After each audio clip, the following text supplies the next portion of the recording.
Hello दोस्तों, स्वागत है आप लोगों को अपने यूट्यूब चैनल ज्ञान स्टडी पर। तो चलिए दोस्तों, आज हम लोग इस वीडियो में बात करने वाले हैं 4 नवंबर 2025 में जो मंथली टेस्ट होने वाला है आप लोगों का, जिसमें से आप लोगों के बीच आंसर की लेकर आ गए हैं। तो चलिए, कक्षा है 11 का और फुल पूर्णांक 20 नंबर का रहेगा और सब्जेक्ट है इतिहास और समय 1 घंटा दिया जाएगा। तो चलिए दोस्तों, सभी प्रश्नों को बारीकी से देखते हैं। और हमारे चैनल में अगर पहली बार विजिट कर रहे हैं तो चैनल को सब्सक्राइब और वीडियो को एक लाइक ज़रूर कर दीजिएगा। तो चलिए क्वेश्चन को देखते हैं। सेशन है जिसमें से आप लोगों को 6 प्रश्न पूछा गया है और बहुविकल्पीय प्रश्न पूछा गया है। तो पहला प्रश्न है, सामंतवाद का विकास इंग्लैंड में कब हुआ? सामंतवाद का विकास इंग्लैंड में कब हुआ? तो इसका करेक्ट आंसर है दोस्तों ऑप्शन नंबर सी, 11वीं सदी में। अगला प्रश्न को देखते हैं, नाइट कौन थे? नाइट जो थे वह कौन लोग थे? तो इसका राइट आंसर है दोस्तों ऑप्शन नंबर बी, सैनिक थे। अगला प्रश्न, फ्यूड का अर्थ क्या है? फ्यूड जो है उसका अर्थ क्या है? तो इसका राइट आंसर है दोस्तों ऑप्शन नंबर ए, जमीन का टुकड़ा। अगला प्रश्न, इंग्लैंड में कृषक विद्रोह कब हुआ था? इंग्लैंड जो था उसमें कृषक विद्रोह कब हुआ था? तो इसका सही जवाब है दोस्तों ऑप्शन नंबर बी, 1358 ईस्वी में। अगला प्रश्न, मोनेस्ट्री शब्द किस भाषा से बना है? मोनेस्ट्री शब्द जो है वह किस भाषा से बना है? तो इसका राइट आंसर है दोस्तों ऑप्शन नंबर ए, ग्रीक भाषा से बना हुआ है। अगला प्रश्न, सेंट बोनेडिक्ट का मठ कहाँ स्थापित है? सेंट बोनेडिक्ट का मठ कहाँ स्थापित है? तो इसका सही जवाब है दोस्तों ऑप्शन नंबर सी, इटली में। तो चलिए आगे सेशन बी, जिसमें से दोस्तों आप लोगों का 4 प्रश्न पूछा जाएगा 2-2 अंक का।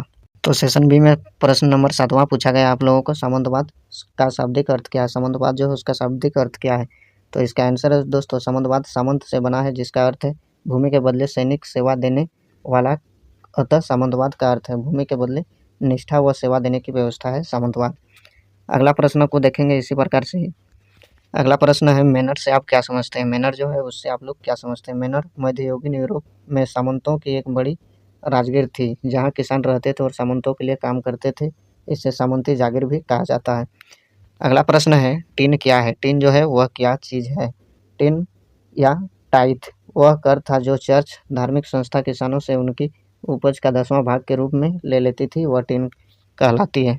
अगला प्रश्न है 10वां, फ्रांसीसी समाज किन 3 वर्गों में विभाजित है? फ्रांसीसी समाज जो है वह किन 3 वर्गों में विभाजित है? तो इसका आंसर है, फ्रांसीसी समाज 3 वर्गों में बांटा था। जो प्रथम वर्ग पादरी कहलाता था, द्वितीय वर्ग कुलीन और तृतीय वर्ग जो थे वह आम जनता लोग थे। अगला प्रश्न है सेशन सी, जिसमें से बुंदुओं की क्या विशेषताएं हैं? बुंदुओं जो है उसकी क्या विशेषताएं हैं? तो बुंदू वे किसान थे जो सामंत की भूमि पर काम करते थे। मुख्य विशेषताएं हैं उसकी, वे सामंत की अनुमति के बिना भूमि नहीं छोड़ सकते थे। उन्हें अपनी उपज का बड़ा भाग सामंत को देना पड़ता था। वे सामंत की सेवा को बाध्य थे, मतलब सामंत की सेवा करने से बाध्य थे और उनके पास स्वतंत्र नागरिक का अधिकार था।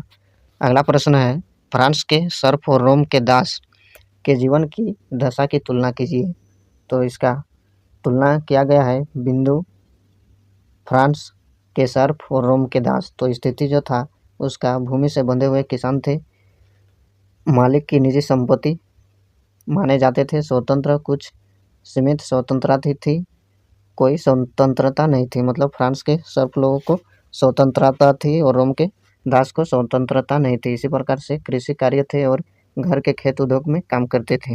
अगला प्रश्नों को देखेंगे इसी प्रकार से, बहुत सारा पॉइंट है। तो चलिए दोस्तों, अगर वीडियो पसंद आई है तो चैनल को सब्सक्राइब जरूर कर लीजिएगा ताकि हर वीडियो की नोटिफिकेशन आप लोगों को जल्द से जल्द पहुंच सके हमारे वीडियो का।